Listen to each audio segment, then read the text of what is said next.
Hi hello welcome to my channel spark creative world. ఈరోజు మనం మాట్లాడబోయే topic ప్రపంచాన్ని వణికిస్తున్న లెవైథన్ అనే సముద్ర జీవి గురించి. 800 కిలోమీటర్లు గల లెవైథన్ స్నేక్ గురించి జ్యూష్ కల్చర్లో ఉంది. ఈ కథ అంతా మనం చిన్నగా చెప్పుకుందాం. మెయిన్ రిఫరెన్స్ వచ్చేసి హిబ్రూ బైబిల్లో జాబ్ 41లో దీని గురించి రాసి ఉంది. ఇది ఒక జ్యూష్ బుక్.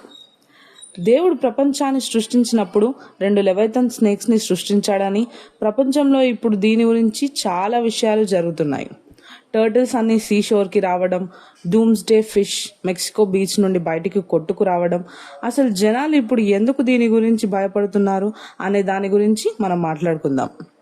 లెవైథన్ అనే పాము ఇది సముద్రపు అట్టడుగుల్లో ఉంటుందని, ఇది చాలా పెద్ద భయంకరమైన జీవి అని, లెవైథన్ బయటికి వస్తే ప్రపంచం అంతమైపోతుందని అందరూ చెబుతున్నారు. క్రిస్టియన్ మైథాలజీ ప్రకారం అండ్ జ్యూయిష్ పీపుల్ బుక్స్లలో అందరూ రకరకాలుగా మాట్లాడుతున్నారు.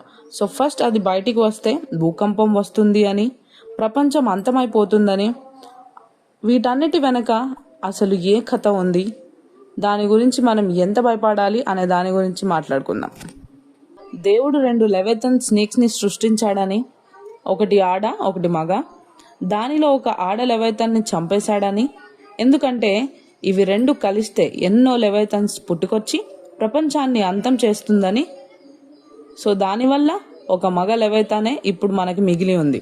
ఎప్పుడైతే హ్యూమానిటీ అనేది అంతమైపోతుందో, జనాలు ఎథిక్స్ని మర్చిపోయి ప్రవర్తిస్తారో, పాపం అనేది పెరిగిపోతుందో, క్రైమ్స్ ఆడపిల్లల పైన అత్యాచారాలు ఎక్కువైతాయో, ఆ సమయంలో ఇది బయటికి వస్తుందని చెప్తున్నారు. అది నోట్లో నుండి వదులుతున్న ఫైర్తో ఆకాశం అంటుకుంటుందని, కొన్ని రోజులు నెలల పాటు ఒక యుద్ధం జరుగుతుందని చెప్తున్నారు. ఇదంతా ఎప్పుడు ఆగిపోతుందంట అంటే, ఒకటి ఈ సీ మాన్స్టర్ లెవైథన్కి మధ్య ఇంకా బెహమోత్ అనే ఒక మాన్స్టర్కి మధ్య పెద్ద యుద్ధం జరుగుతుందని, ఆ యుద్ధంలో 2 చనిపోతారని, లేకపోతే దేవుడు దిగివచ్చి ఇద్దరిని చంపేస్తాడంట. తర్వాత తప్పులు చేయని మనుషులు మాత్రమే దేవుడితో ఉంటారని చెప్తున్నారు. ఇప్పుడు జరుగుతున్న పరిస్థితులన్నీ పరిగణలోకి తీసుకొని ప్రజలందరూ ప్రపంచం అంతమయ్యే టైం వచ్చేసిందంటూ భయపడుతున్నారు. ఫస్ట్ భయం ఎక్కడి నుండి మొదలవుతుంది? మనకి ఇలాంటి స్టోరీస్ ఏమైనా తెలిసినప్పుడు జరిగే సిచ్యుయేషన్స్ని, వీడియోస్ని మనం విన్న కథలతో ముడివేసి భయపడుతూ ఉంటాం. లైక్ డూమ్స్డే ఫిష్ విషయంలో కూడా అలానే భయపడడం జరిగింది. ఇవన్నీ జరుగుతాయని, ఈ స్నేక్ నిజంగానే ఉందని సైంటిఫిక్గా ఎక్కడా లేదు. కొన్ని రిలీజియస్ బుక్స్లో రాసి ఉండడం తప్పితే ముందు మనం భయపడడం మానేయాలి. అన్నిటినీ వాటికే లింక్ చేసి మాట్లాడొద్దు.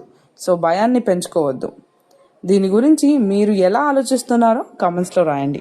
మీకు ఇంకా ఏమైనా విషయాలు ఈ టాపిక్ గురించి తెలిస్తే నాకు కమెంట్లో చెప్పండి.